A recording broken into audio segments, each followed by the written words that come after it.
Assalamu alaikum everyone, welcome to mathematics, and we are solving A-level CI's paper Pure Maths 1, paper code 9709, variant 12, October November 2025, and we are doing question number 9. Question 9 says the function is defined as f of x equals to this for x is greater than 2. Find f dash of x and hence determine whether the function is increasing, decreasing or neither. Okay, so first of all we need to do f dash of x, for which first let's write f of x in a way that we can differentiate it. See, your expression, x expression is in the denominator, so we cannot differentiate it there. So let's take it to the numerator. 3x minus 6 to the power minus 2 plus 3x minus 6 to the power minus 3. Differentiating this will give you, we know nxn minus 1, so 4 times minus 2, 3x minus 6 to the power minus 3 multiplied by the derivative, that is 3 plus, for the second one nxn minus 1 minus 3 times 3x minus 6 times the derivative of the bracket 3. Now simplify this, minus 24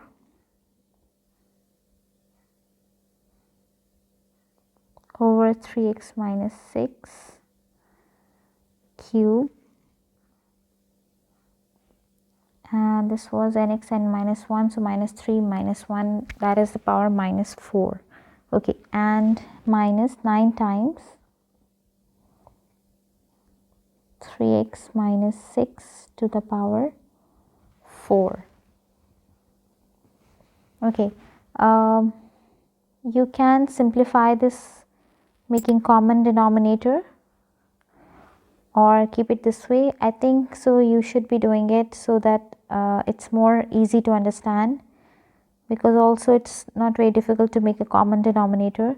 So you end up getting minus 24 times 3x minus 6 minus 9, and that will give you 24 times 3, 48 and 72x plus 24 times 6 plus 135. Okay, I solved it. 24 times 6 is 144, minus 9 is 135. So collectively it's giving you 135. Okay, this is the f dash of x. We need to tell whether the function is increasing, decreasing or neither. Actually, what does f dash of x tells you? If f dash of x is greater than 0, the function is increasing. If f dash of x is less than 0, then it is decreasing. So we should be looking at, is it in greater than 0 and less than 0 for values x is greater than 2. So let's assume x is greater than 2, take any value like x equals to 3 and check whether the function is increasing or decreasing there. Is it greater than 0 or less than 0? So if we substitute 3 here, it will become 3 times 3 times 9, 9 minus 6, and anything to the power 4 to the power positive will give you a positive number. And doing this, 3 in the numerator here, 72 times 3 plus 135 will give you minus 216. Okay, a negative number divided by a positive number will be actually a negative number. Negative means that f dash of x is less than 0, and this implies that the function is decreasing. One more way to understand this is what is actually f dash of x? It is actually the gradient of tangent. Okay, so gradient of tangent, if for any value, for any part of the curve, for example, I am talking about this type of curve. So for this part, the gradient of the curve at the tangent is positive because the function is increasing and the gradient of the tangent is positive. Here when we come to this part, if you make a tangent here at any point, its gradient is negative.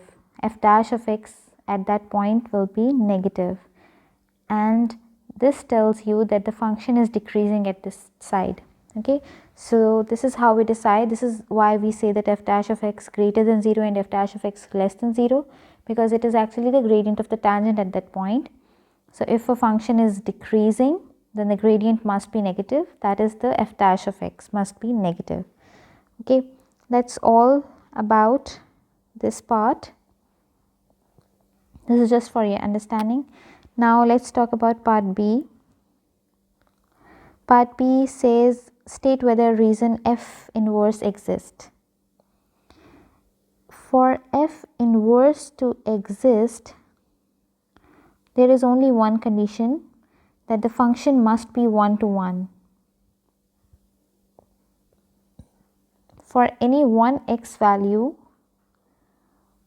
there must be only one y value.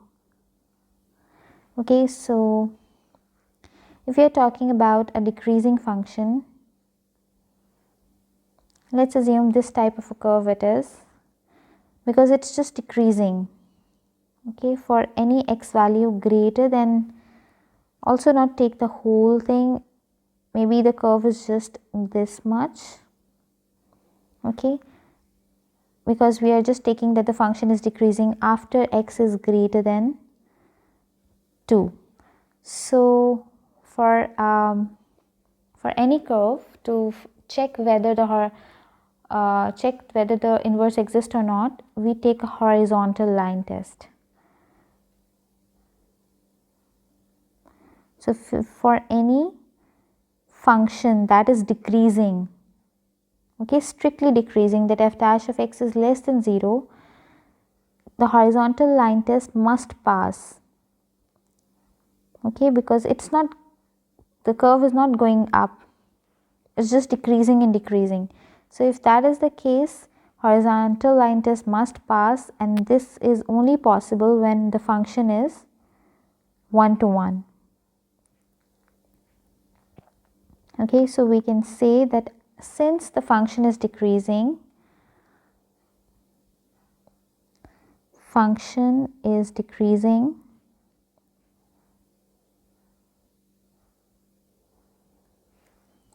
strictly or only decreasing, the function is 1 to 1, 1 to 1, and hence f inverse exists.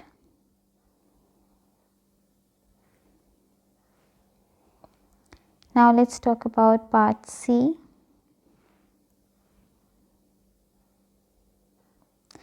The function g of x is defined by g of x equals to 4x minus 3 for x is greater than a.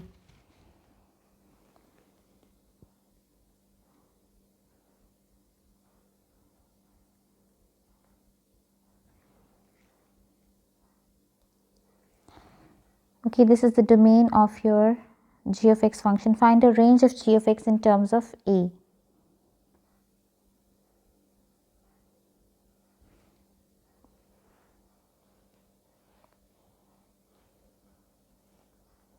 So to find out the range of g of x, what we are supposed to do, we need to see what kind of a function this is. This is a function of a straight line, okay, with a positive gradient, because 4 is the gradient, and this is also intersecting at y-axis at minus 3. Y-intercept is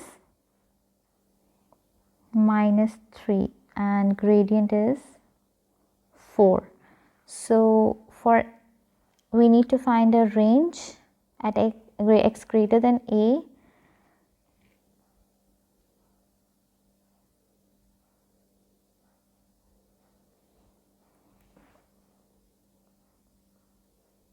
So this is a. For any value x greater than a, what will be the range? So this is your y value, okay, that is your g of a. So the range of g of x would be that g of a must be, okay, first find what will be g of a. G of a would be 4a minus 3 if we substitute in this. So your range must be that your function must be greater than 4a minus 3 at this point. Whatever the value is of g of a, it should be, g of a should be greater than 4a minus 3. That will be your range of this function. Okay, now let's talk about the last part. This is C1. Find a set of values of a for which the function, composite function f g of x exists.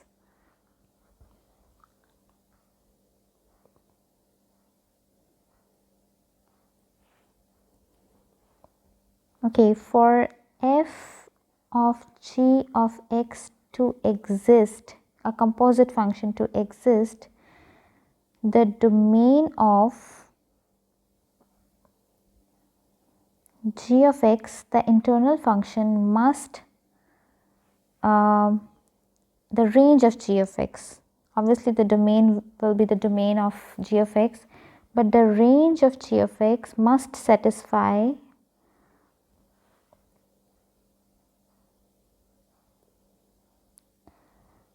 domain of f of x.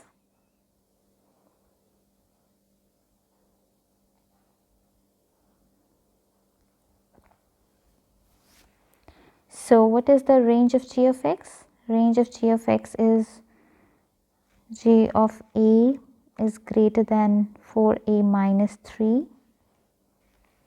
It must satisfy the domain of f of x means, what is the domain of f of x? Domain of f of x is greater than 2. So that means your 4a minus 3 must be greater than 2. So from here you should get a to be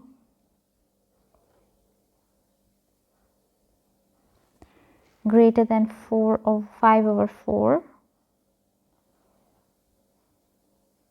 So these are the values of a for which the f of g of x exists. Okay, what are we supposed to do? What is a composite function? Actually, it's a function inside a function. So g of x is the inner function, f of x is the outer function. So whatever the domain is given to g of x, and whatever the range of g of x will be, it must satisfy the domain of f of x, because it will be given as a domain to the outer function. So to satisfy means that it should be greater than 2.